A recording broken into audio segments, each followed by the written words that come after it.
Hello दोस्तों, आप सभी का स्वागत है आईएएस ऑल डे क्लासेस पे।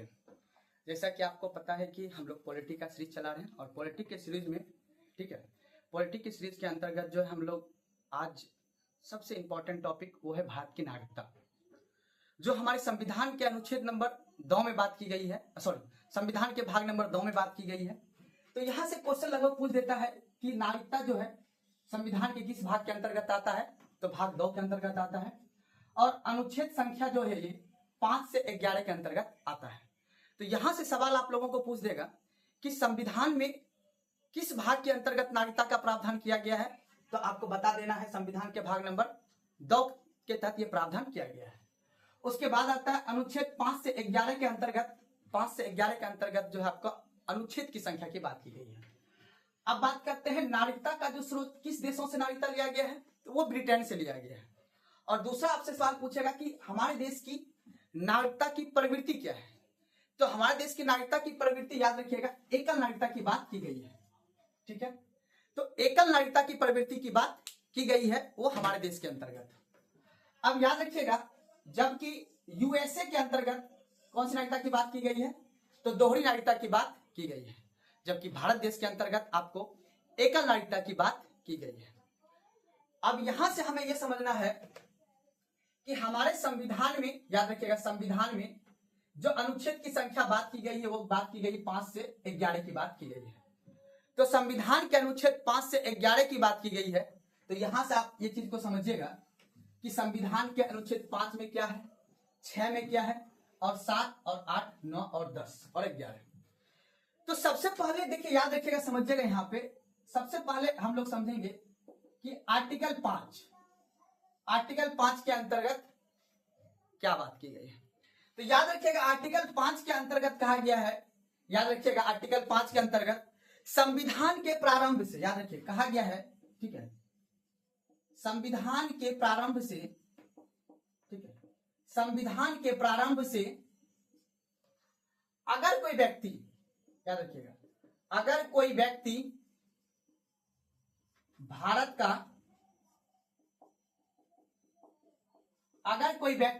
का नागरिक बनना चाहता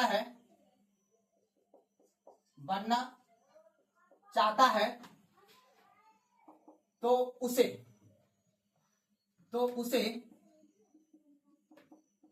निम्न शर्त को पूरा करना होगा। ठीक है, संविधान के प्रारंभ से लेकर अगर कोई व्यक्ति, संविधान का प्रारंभ मतलब 26 जनवरी, याद रखिएगा 26 जनवरी 1950 की बात हम कर रहे हैं। 26 जनवरी 1950 से लेकर अगर कोई व्यक्ति भारत का नागरिक, उसके बाद कोई भारत का व्यक्ति नागरिक बनना चाहता है तो उसके लिए निम्न शर्त दिया हुआ है। याद रखिएगा उस व्यक्ति के लिए 3 शर्त है। जो पहला शर्त है कि स्वयं, याद रखिएगा, स्वयं उस व्यक्ति का जन्म हुआ हो। ठीक है, तो पहला शर्त कह रहा है कि स्वयं उस व्यक्ति का जन्म हुआ हो तो भी हम उसे भारत का नागरिकता दे देंगे। अर्थात मान लेते हैं इस भारत देश के अंतर्गत अगर उस व्यक्ति का स्वयं जन्म हुआ होगा 1950 के बाद, तो भी हम उसको भारत का नागरिकता दे देंगे। दूसरा शर्त है अगर उस व्यक्ति का, याद रखिएगा, अगर व्यक्ति का माता पिता में से किसी का जन्म अगर भारत में हुआ हो तो भी हम उसको नागरिकता दे देंगे। तो कहने का मतलब है अगर व्यक्ति का माता पिता में से किसी का भी जन्म अगर भारत में हुआ हो तो भी हम उसको नागरिकता दे देंगे। ठीक है, और तीसरा कहता है कि संविधान लागू होने से पूर्व, याद रखिएगा, संविधान लागू होने से पूर्व से 5 वर्षों से, याद रखिएगा 5 वर्षों से अगर कोई व्यक्ति भारत में रह रहा है तो उसे भी हम नागरिकता दे देंगे। तो याद रखिएगा अनुच्छेद नंबर 5 अर्थात आर्टिकल नंबर 5 कहता है संविधान के प्रारंभ होने से, यानी संविधान के प्रारंभ से अगर कोई व्यक्ति भारत का नागरिक बनना चाहता है तो उसे 3 शर्त दिए गए हैं। उसे 3 शर्त में से कोई एक शर्त को अगर कोई पूरा करता है तो उसे भारत का नागरिक दिया जाएगा। पहला शर्त है अगर स्वयं उस व्यक्ति का जन्म भारत में हुआ हो। दूसरा शर्त है उस व्यक्ति का माता पिता में से किसी का भी जन्म भारत में हुआ हो। और तीसरा कहता है कि संविधान लागू होने से 5 वर्ष पूर्व से अगर कोई व्यक्ति भारत में रह रहा है तो वो भी शर्त अगर कोई पूरा करेगा तो भी हम उसे भारत की नागरिकता दे देंगे। क्योंकि आपको पता है उस समय की परिस्थितियां ये थी, क्योंकि आज तो हम इसे आर्टिकल 5 को पढ़ रहे हैं, आर्टिकल 6 भी आगे समझेंगे, क्योंकि उस समय की परिस्थितियां कुछ और थी। क्योंकि बहुत सारे अंग्रेज जो थे कि जाना नहीं चाह रहे थे तो उसे भी हमको प्रावधान देना पड़ गया।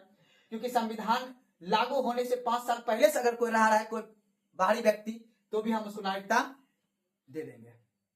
ठीक है, ये 3 शर्त में से कोई अगर एक शर्त को कोई पूरा कर रहा है तो उस व्यक्ति को भी हम भारत का नागरिकता दे देंगे। अब हम लोग बात करेंगे आर्टिकल 6 का। ठीक है, अनुच्छेद नंबर 6 क्या कहता है तो हम लोग उसके बारे में समझेंगे। अनुच्छेद नंबर 6 क्या कह रहा है, तो आर्टिकल 5 आप लोग लिख लिए होंगे। अब देखिए आर्टिकल 6 बहुत इंटरेस्टिंग है। ठीक है, आर्टिकल 6 इंटरेस्टिंग कैसे है तो यहां देखिए समझिएगा। देखिए आर्टिकल 6 और 7, ठीक है, बहुत इंपॉर्टेंट है। आर्टिकल 6 कहता है अगर कोई व्यक्ति, याद रखिएगा, अगर कोई व्यक्ति, याद रखिएगा, अगर कोई व्यक्ति पाकिस्तान से भारत आना चाहता हो तो उसे भी भारत का नागरिकता दिया जाएगा। तो उसे भी भारत का नागरिकता दिया जाएगा, लेकिन उसके लिए कुछ शर्त है। ठीक है, उसके लिए क्या है, शर्त है। तो याद रखिएगा इसमें सबसे पहला शर्त है उस व्यक्ति का, जो व्यक्ति पाकिस्तान से भारत आना चाहता है उस व्यक्ति को हम भारत का नागरिकता देंगे, लेकिन उसके लिए क्या है, शर्त है उस व्यक्ति का, याद रखिएगा, माता पिता, ठीक है, माता पिता, दादा दादी या नाना नानी। ठीक है, इनमें से माता पिता, दादा दादी या नाना नानी में से, ठीक है, इनमें से अगर किसी एक का भी जन्म अगर भारत में हुआ हो तो उस व्यक्ति को हम नागरिकता दे देंगे। मान लेते हैं अगर कोई पाकिस्तान का, इसे समझिएगा क्योंकि विभाजन हो गया था, विभाजन होने के बाद आपको पता ही है कि पाकिस्तान बना, और पाकिस्तान बनने के बाद आपको पता ही है कि पाकिस्तान का अगर कोई नागरिक, ठीक है ना, अगर कोई पाकिस्तान का व्यक्ति अगर भारत आना चाहता है तो भी हम उसको नागरिकता देंगे, लेकिन उसके लिए 2 शर्त हैं। एक शर्त तो मैंने बताया, उस व्यक्ति का माता पिता, दादा दादी या नाना नानी किसी एक का, इनमें से किसी एक का जन्म इस भारत के सीमा के अंदर हुआ होगा तो उस व्यक्ति को हम नागरिकता दे देंगे। दूसरा क्या था, सबसे ज्यादा दूसरा इंपॉर्टेंट, याद रखिएगा 19 जुलाई, याद रखिएगा 19 जुलाई 1948 को, 19 जुलाई 1948 को एक परमिट जारी किया गया था सरकार के द्वारा। तो उस डेट को याद रखिएगा, 19 जुलाई 1948 के बाद अगर कोई व्यक्ति भारत आया है, भारत आना चाहते हैं तो उसे भी भारत का नागरिकता दिया जाएगा, लेकिन उस व्यक्ति को पहले 6 माह भारत में रहना होगा। 6 माह रहने के बाद ही उस व्यक्ति को हम नागरिकता देंगे। तो याद रखिएगा अनुच्छेद 6 के तहत का, यानी आर्टिकल 6 के तहत कहा गया है अगर कोई व्यक्ति पाकिस्तान से भारत आना चाहता है तो उस व्यक्ति को भी हम नागरिकता देंगे, लेकिन उस व्यक्ति के माता पिता, दादा दादी या नाना नानी किसी एक का जन्म भारत में होना चाहिए। या फिर दूसरा शर्त है 19 जुलाई 1948 के बाद अगर कोई व्यक्ति पाकिस्तान से भारत आया है तो वो व्यक्ति पहले 6 महीना रहेगा और उसके बाद उसको भारत की नागरिकता, आवेदन को स्वीकृत होने पर उस व्यक्ति को भारत की नागरिकता दिया जाएगा। ये कहता है आर्टिकल 6। अब हम लोग बात करेंगे आर्टिकल 7 का। तो देखिए आर्टिकल 7 इसी से संबंधित है, बस थोड़ा सा अंतर क्या है। आर्टिकल 7 कहता है कि जो व्यक्ति, याद रखिएगा, जो व्यक्ति भारत से, जो व्यक्ति भारत से पाकिस्तान गया हो किंतु पुनः पाकिस्तान से, ठीक है, पाकिस्तान से भारत आना चाहते हो, तो उस व्यक्ति को भी भारत का नागरिकता दिया जाएगा। लेकिन शर्त है, याद रखिएगा, अनुच्छेद नंबर 6 कहता है कि भारत से जो पाकिस्तान आया होगा उसके लिए नागरिकता की बात है, पर अनुच्छेद 7 कहता है जो भारत से कहां चला गया था, पाकिस्तान, लेकिन वो गया वहां पे, उसको मन नहीं लगा, वहां पे कुछ ऐसा चीज पसंद नहीं आया, लेकिन वो फिर कहां आना चाहता है, पुनः वो पाकिस्तान से कहां आना चाहता है, भारत आना चाहता है, तो उस व्यक्ति को भी हम नागरिकता देंगे, लेकिन उसके लिए शर्त है। शर्त क्या है इसके लिए, तो यहां पे समझिएगा, शर्त एक है कि 1 मार्च, याद रखिएगा, 1 मार्च 1947 के बाद, 1 मार्च 1947 के बाद अगर कोई व्यक्ति आया है, ठीक है, 1 मार्च 1947 के बाद अगर कोई व्यक्ति आया है, तो उस व्यक्ति को भारत में 6 माह रहने के बाद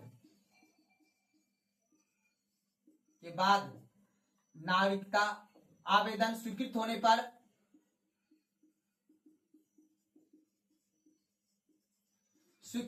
पर नागरिकता दिया जाएगा,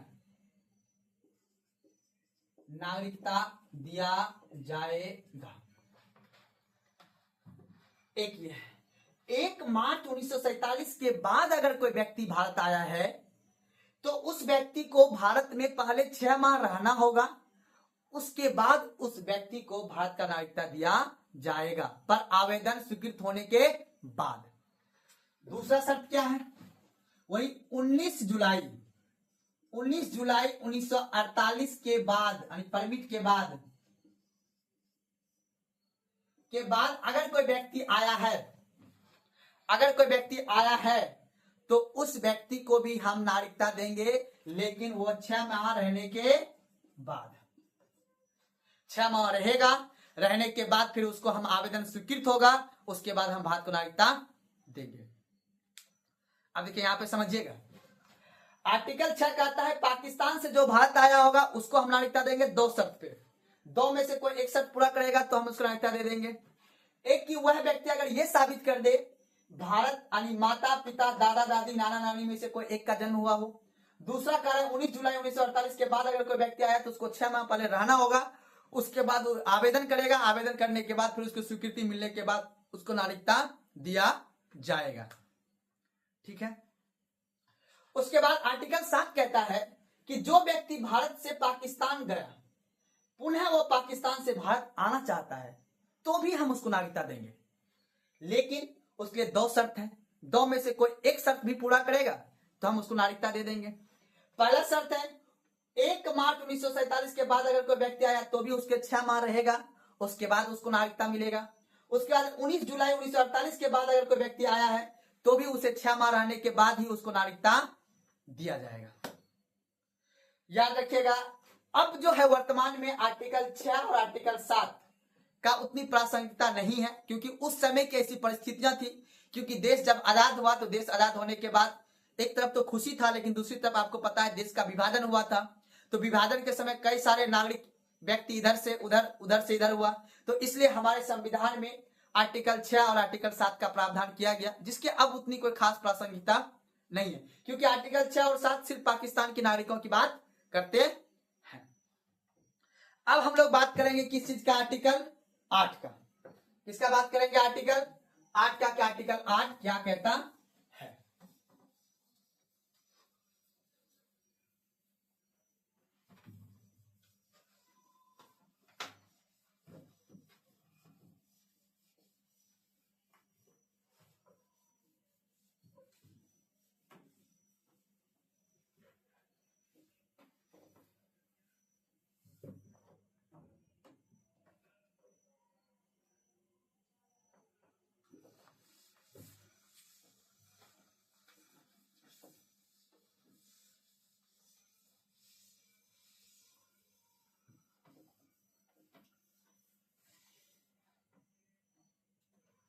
अब हम लोग बात करते हैं आर्टिकल 8 का।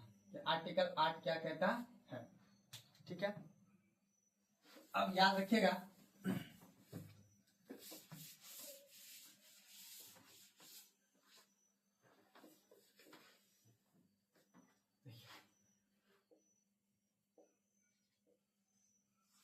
आर्टिकल 8। अब देखिए आर्टिकल 8 क्या कहता है, याद रखिएगा, विदेश में रहने वाले व्यक्ति को, कहां पे रहने वाले, विदेश में, क्योंकि आपको पता है कि आजादी में जो भूमिका निभाया गया था, आजादी में जो भूमिका निभाया गया था वो विदेश में भी रहने वाले व्यक्ति निभाया था, ठीक है। क्योंकि आपको जैसे पता है कि लाला हरदयाल, ये सब आपको पता ही है। तो यहाँ पे इसलिए हमने संविधान में ऐसा प्रावधान किया कि जो आर्टिकल 8 होगा, आर्टिकल 8 में जो विदेश, याद रखिएगा, विदेशी मूल के व्यक्ति के लिए, यानी याद रखिएगा विदेश में रहने वाले व्यक्ति, याद रखिएगा कहा जाता है कि विदेश, ठीक है, विदेश में रहने वाले व्यक्ति के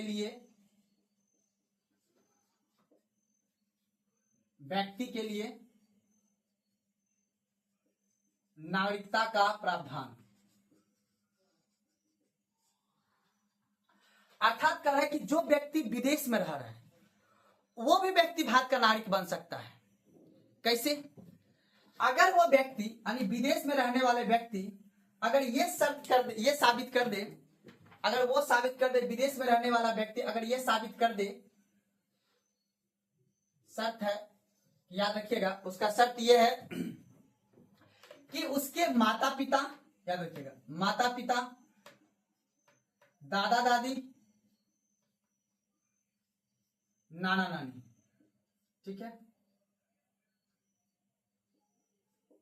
माता पिता, दादा दादी, नाना नानी, इनमें से किसी एक का भी जन्म अगर भारत में हुआ हो तो उस व्यक्ति, यानी संविधान के प्रारंभ होने से के बाद, संविधान के, याद रखिएगा, उस व्यक्ति का जन्म हुआ हो किंतु वो भारत के बाहर रह रहा हो, यानी विदेश में रहने वाले व्यक्ति के लिए नागरिकता का प्रावधान किया गया है, किंतु उसके माता पिता, दादा दादी, नाना नानी में से किसी एक का भी जन्म अगर भारत में हुआ हो, याद रखिएगा अगर भारत में हुआ हो तो भी हम व्यक्ति को नागरिकता दे देंगे,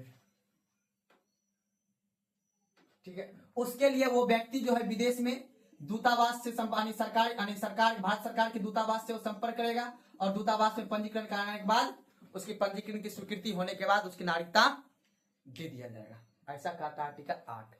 तो याद रखना आर्टिकल 8 है विदेशी मूल के जो व्यक्ति हैं उसको नागरिकता है, विदेश में जो रह रहे बच्चे हैं, व्यक्ति हैं, उसके माता पिता या दादा दादी या नाना नानी किसी एक का भी जन्म अगर भारत में हुआ होगा तो हम उसको नागरिकता दे देंगे। उसके लिए वो भारतीय दूतावास में आवेदन करेगा, आवेदन स्वीकृत होने पर उसको भारतीय नागरिकता दिया जाएगा, ठीक है। अब हम लोग बात करेंगे आर्टिकल 9 का, आर्टिकल 10 का और आर्टिकल 11 का।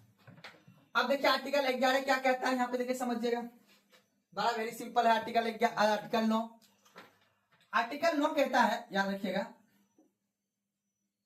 आर्टिकल 9 कहता है कि अगर कोई व्यक्ति स्वेच्छा से याद रखिए, अगर कोई व्यक्ति स्वेच्छा से अन्य देश का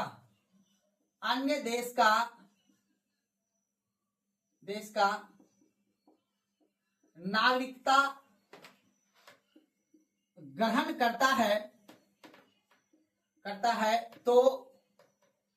तो भारत का नागरिकता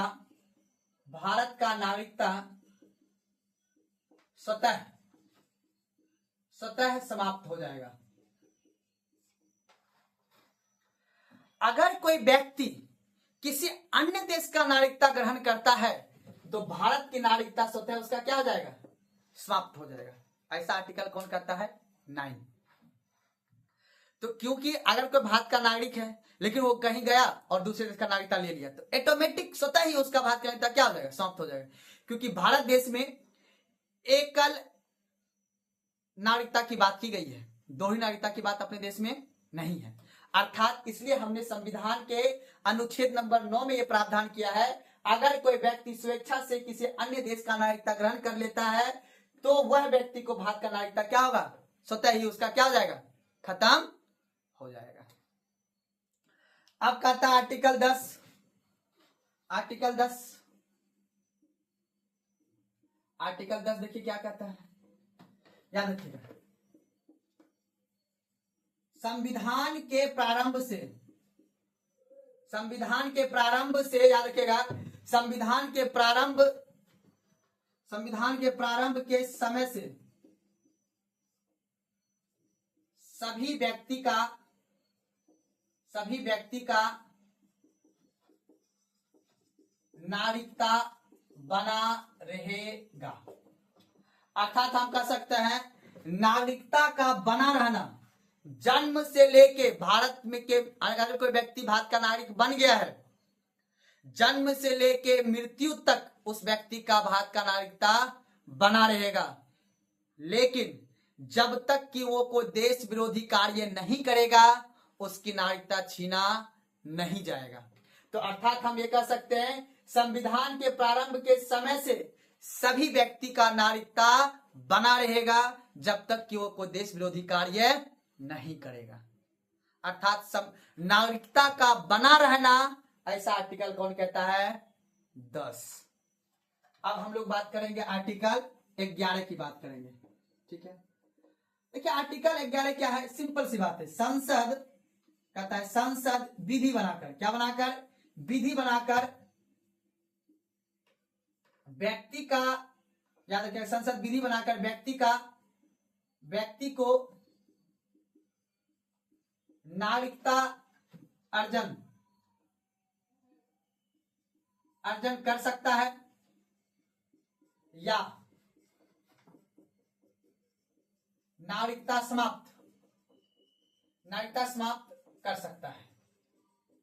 तो संसद के पास ये ताकत है कि संसद विधि बनाकर किसी व्यक्ति को नागरिकता दे सकता है या किसी का नागरिकता समाप्त कर सकता है। ये किसके पास अधिकार है, संसद के पास। याद रखिएगा संसद के गृह मंत्रालय के पास,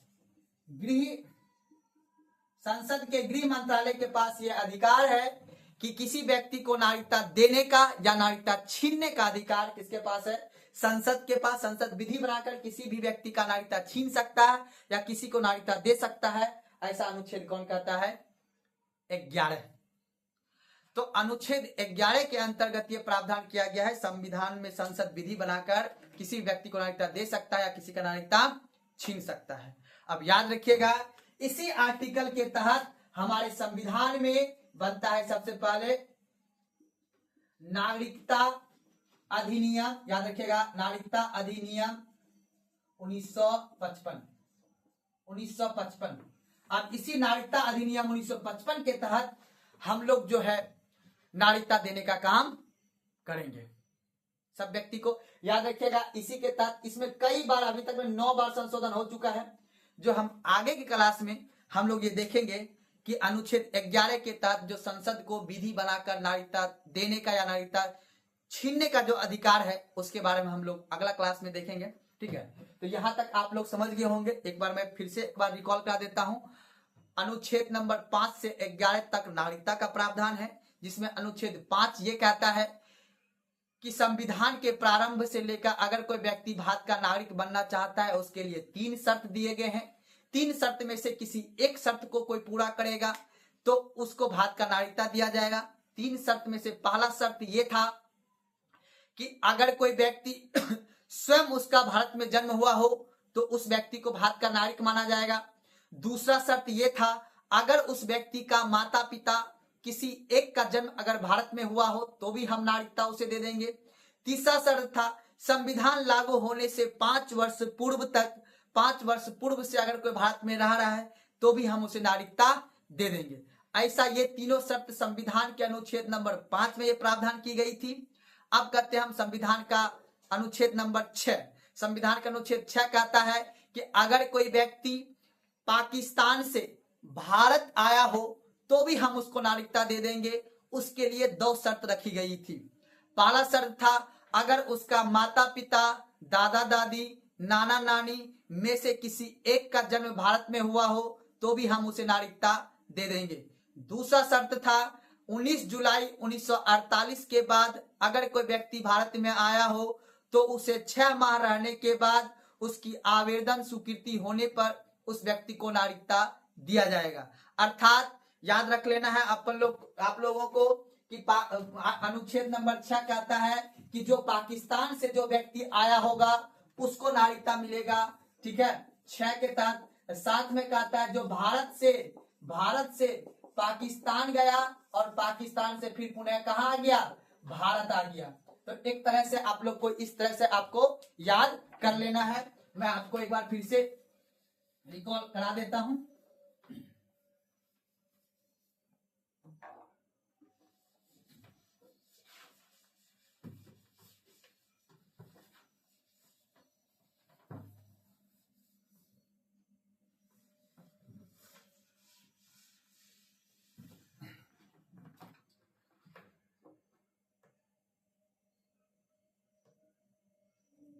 आर्टिकल 5 3 शर्त।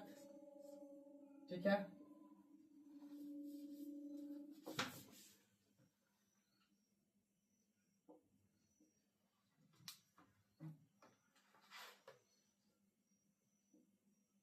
आर्टिकल 6 2 शर्त। आर्टिकल 7 याद रखिएगा।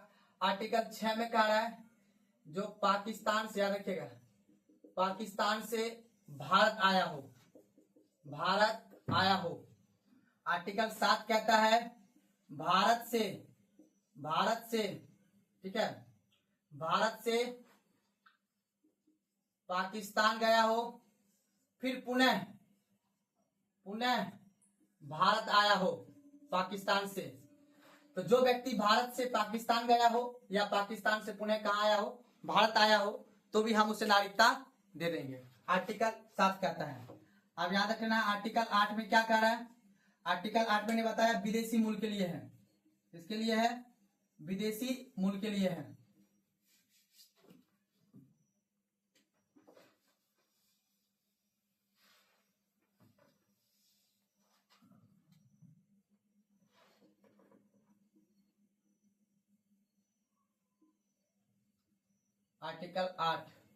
आर्टिकल 8 में है विदेशी मूल के व्यक्ति के लिए था। ठीक है, आर्टिकल 8 कहता है अगर कोई विदेशी व्यक्ति भारत की नागरिकता लेना चाहता है तो उसके माता पिता या दादा दादी या नाना नानी में से किसी एक का जन्म अगर भारत में हुआ है तो उस व्यक्ति को भी नागरिकता दिया जाएगा। 9 में कहता है, आर्टिकल 9 याद रखना, आर्टिकल 9 कहता है अगर कोई व्यक्ति स्वेच्छा से किसी अन्य देश का नागरिकता ले लिया है तो ऑटोमेटिक स्वतः उसका भारत का नागरिकता समाप्त चला जाएगा। आर्टिकल 10 कहता है जन्म से लेकर मृत्यु तक भारत का नागरिकता बना रहेगा जब तक कि वो कोई देश विरोधी कार्य नहीं करता है। 10-11 कहता है संसद को यह अधिकार है कि संसद विधि बनाकर किसी भी व्यक्ति को नागरिकता दे सकता है या किसी भी व्यक्ति का नागरिकता समाप्त कर सकता है। आर्टिकल 11 के तहत यहाँ पे ये आपका समाप्त होता है। आगे हम लोग पढ़ेंगे नागरिकता शासन अधिनियम नागरिकता के बारे में पढ़ेंगे, जो कि हम लोग का टॉपिक आएगा नागरिकता अधिनियम। याद रखिएगा, नागरिकता अधिनियम 1955। यहां से हम लोग समझेंगे कि नागरिकता हमें जो है 5 प्रकार से दिया जाता है और नागरिकता छीना कितने प्रकार से हमें जाता है, 3 प्रकार से। तो इसके बारे में हम लोग आगे क्लास में देखेंगे।